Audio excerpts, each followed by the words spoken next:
अस्सलाम वालेकुम। Welcome to biology blast. आज की इस वीडियो में हम बात करने जा रहे हैं हमारी 9th क्लास की बायोलॉजी के फर्स्ट चैप्टर की।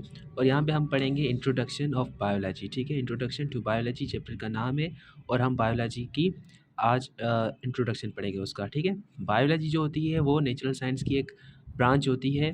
ठीक है, जो डील करती है स्टडी ऑफ लिविंग बींग्स। अब इसको हम ऐसे ही कह सकते हैं कि जो हमारी बायोलॉजी होती है वो लिविंग थिंग्स की स्टडी होती है, मगर हमेशा ऐसा नहीं होता। हम बायोलॉजी के अंदर कुछ नॉन लिविंग थिंग्स भी पढ़ते हैं, जैसे कि हमारे मॉलिक्यूल्स हो गए।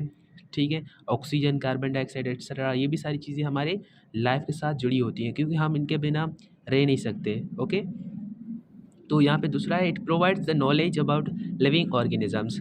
अब ये लिविंग ऑर्गेनिज्म जो होते हैं उनके बारे में हमें नॉलेज प्रोवाइड करती है। ओके, जो एक दूसरे से क्या डिफ़र करते हैं, एक दूसरे से मुख्तलिफ होते हैं शेप के अंदर, साइज़ के अंदर एंड कंपोजिशन के अंदर। ओके, उसके बाद है जो वर्ड है ना बायोलॉजी, वो ग्रीक लैंग्वेज से आता है। ठीक है, जिसमें बायो का मतलब होता है लाइफ एंड लोगोस का मतलब होता है थॉट और रीजनिंग। ओके, तो इसको हम लोगोस का मतलब हम उसको स्टडी भी कह सकते हैं। ठीक है, तो इन दोनों को मिलाकर जो मीनिंग बनती है वो क्या होती है, स्टडी ऑफ लाइफ, यानी लाइफ की स्टडी। तो बायोलॉजी हम लाइफ स्टडी करते हैं। ठीक है, लाइफ के अंदर लिविंग थिंग्स भी आती हैं एंड नॉन लिविंग थिंग्स भी आ जाती हैं। उसके बाद अगर हम कहते हैं कि बायोलॉजी स्टडी है लाइफ की, तो लाइफ क्या है? लाइफ को अगर हम डिफ़ाइन करने जाएंगे तो डिफ़ाइन नहीं कर पाएंगे। ठीक है, मगर हम इसको आइडेंटिफाई कर सकते हैं कुछ प्रोसेस के बुनियाद पे। ठीक है, जो ये फंक्शंस होते हैं लिविंग ऑर्गेनिजम्स के, ठीक है, जो नीचे ये दिए गए हैं, ये 9 प्रोसेस होते हैं। ठीक है, सबसे पहले अगर हम डाइजेशन को थोड़ा सा देख लें, डाइजेशन क्या होता है?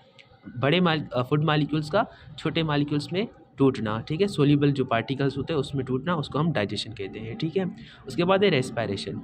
अब रेस्पिरेशन क्या होता है? जो ऑर्गेनिक हम जो खाना खाते हैं, ठीक है, उसमें होते हैं ऑर्गेनिक मालिक्यूल्स। ठीक है, अब ऑर्गेनिक मालिक्यूल्स को या उनको कंपाउंड्स को जब वो टूटते हैं तो उससे निकलती एनर्जी, इस प्रोसेस को हम कहते हैं रेस्पिरेशन। ओके, उसके बाद थर्ड है मेटाबॉलिज्म। मेटाबॉलिज्म क्या होता है? आपकी बॉडी के अंदर कोई भी केमिकल रिएक्शन हो रहा है, ठीक है, उसको हम मेटाबॉलिज्म कहते हैं। कोई भी रिएक्शन हो गया, जैसे कि कोई चीज़ बन रही है या कोई चीज़ टूट रही है, तो मेटाबॉलिज्म मेनली दो चीज़ों से मिलकर बनता है, एक एनाबॉलिज्म, दूसरा केटाबॉलिज्म। केटाबॉलिज्म में कोई चीज़ टूटती है और एनाबॉलिज्म में कोई चीज़ बनती है। ठीक है, फोर्थ है मूवमेंट। मूवमेंट मतलब क्या? अगर आप एक पॉइंट पे खड़े हो, ठीक है, और आपकी बॉडी में मोशन है, ठीक है, इसको हम ऐसे भी डिफाइन कर सकते हैं, मोशन होना, फिक्स्ड पॉइंट, एक फिक्स्ड पॉइंट पे आपके अंदर हरकत, उसको हम मूवमेंट कहते हैं। ओके, उसके बाद फिफ्थ है हमारा ग्रोथ। अब ग्रोथ जो है, ठीक है, सिंपली इसको हम कैसे डिफाइन कर सकते हैं? आपकी साइज़ के अंदर, आपके वेट के अंदर, आपकी हाइट के अंदर कोई चेंज है, मगर आफ्टर बर्थ,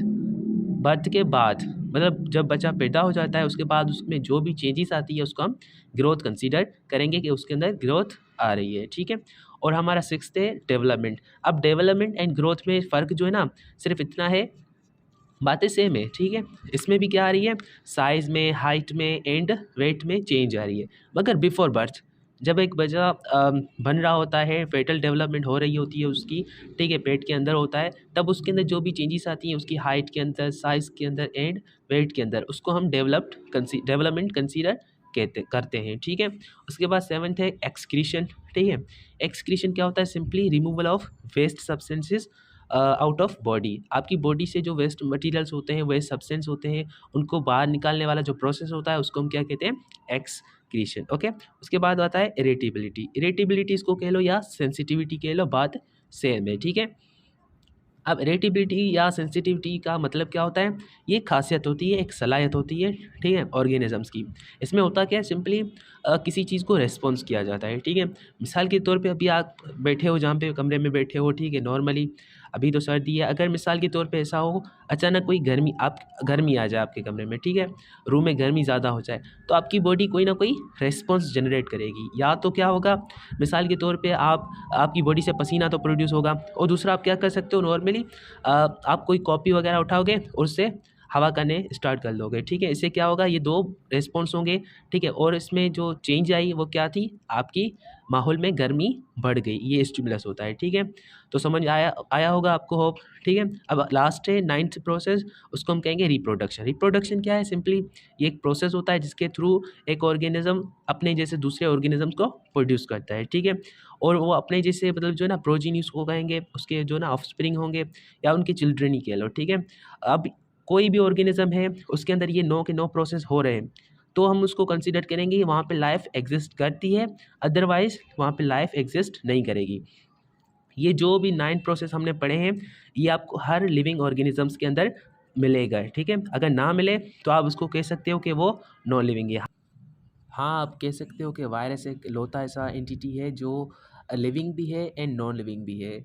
मतलब कि जब वो सेल के अंदर होता है ना, ठीक है, तो वो ज़िंदा होता है, वो रिप्रोड्यूस भी करता है, ठीक है, अपनी जैसी कॉपीज़ बनाता है। मगर जब वो सेल के बाहर होता है तो ना वो रिप्रोड्यूस नहीं कर सकता, रिप्रोडक्शन उसके अंदर होती नहीं है, ठीक है। तो वो क्या, नॉन लिविंग कंसीडर किया जाता है, ठीक है।